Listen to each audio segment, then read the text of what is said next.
Bonjour, certains d'entre vous ont du mal à démarrer leur catalogue de fonctions de référence. Ce tuto est fait pour eux. Donc je vous ai demandé d'effectuer un petit catalogue, une fiche en fait par fonction de référence. Ces fonctions de référence sont la fonction identité, y égale x, la fonction inverse, 1 sur x, la fonction carré, x carré, racine carrée, x au cube, racine cubique de x et valeur absolue. Vous avez un exemple sur Moodle, vous avez l'exemple de la fonction identité. Je vais faire maintenant devant vous la fiche de la fonction valeur absolue. Première chose à faire, c'est qu'on peut aller représenter, mais là je vais cacher un petit peu, on peut aller représenter cette fonction sur GeoGebra. Ne faites pas attention à mes curseurs, vous allez comprendre tout à l'heure à quoi ils servent, ils ne sont absolument pas nécessaires pour votre catalogue, c'est juste pour vous expliquer un truc. Donc je peux utiliser le clavier de GeoGebra pour taper ce que je veux. Ici, je veux tracer la fonction valeur absolue de x. Je peux choisir d'écrire son nom, voilà, f de x égale valeur absolue de x, et exporter mon image pour aller la coller dans mon document.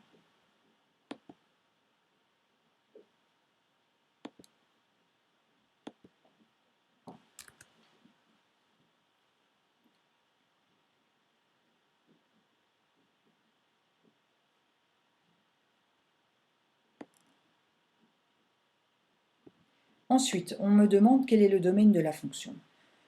On peut le déterminer de deux façons, soit algébriquement, soit par lecture graphique. Algébriquement, il s'agit de rechercher les conditions d'existence. Est-ce qu'il y a des valeurs de x pour lesquelles on ne peut pas calculer la valeur absolue? Ici, il n'y en a pas. On peut calculer la valeur absolue de tous les nombres. Donc, le domaine de définition, ce sera l'ensemble des réels. Je peux écrire R, le grand R,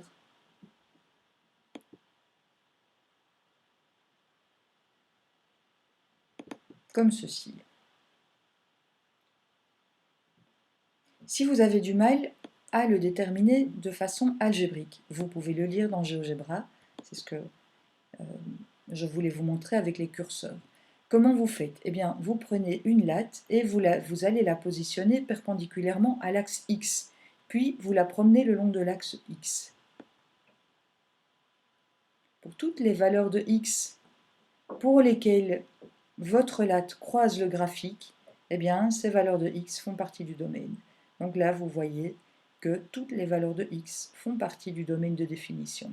Il n'y a pas un endroit où on peut placer sa latte perpendiculairement à l'axe des x sans croiser le graphique. Même chose pour l'ensemble des images. Et là, vous ne placez pas votre latte perpendiculairement à l'axe des x, mais perpendiculairement à l'axe y. Normalement, on part de moins l'infini et on remonte le long de l'axe y. Et là, vous voyez que pour toutes les valeurs de y négatives, on ne rencontre pas le graphique. Ça veut dire que les y négatifs ne peuvent pas être l'image de x par la fonction valeur absolue. Il faut que y soit plus grand que 0. Et alors, chaque y est l'image de un nombre, dans le cas de 0, ou de deux nombres, dans le cas de toutes les autres valeurs de x. Donc l'ensemble image, c'est bien l'ensemble des réels positifs qu'on va noter R+, ou si vous préférez, vous pouvez aussi noter l'intervalle qui va de 0 à l'infini, comme ceci. Si ma flèche veut bien s'écrire une seule fois, voilà, c'est la même chose. Alors la racine, c'est l'abscisse du point d'intersection du graphique de la fonction avec l'axe x. Dans le cas de la valeur absolue, cette abscisse, c'est 0. L'ordonnée à l'origine, c'est l'ordonnée du point 0. Eh bien, l'ordonnée de 0 par cette fonction, c'est 0.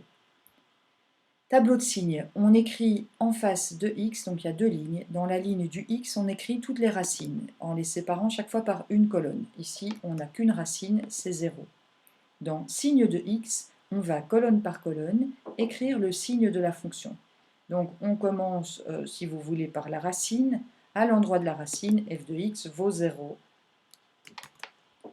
Avant la racine, donc si x est plus petit que 0, la fonction est positive, vous voyez que tous les y sont plus grands que 0. Après la racine, quand x est plus grand que 0, la fonction est positive, les y sont tous plus grands que 0 également. Vous avez une fonction valeur absolue, c'est une fonction qui est toujours positive, ça confirme ce que vous aviez dit pour l'ensemble des images. Dans le tableau de variation, il s'agit de voir si la fonction est croissante ou décroissante.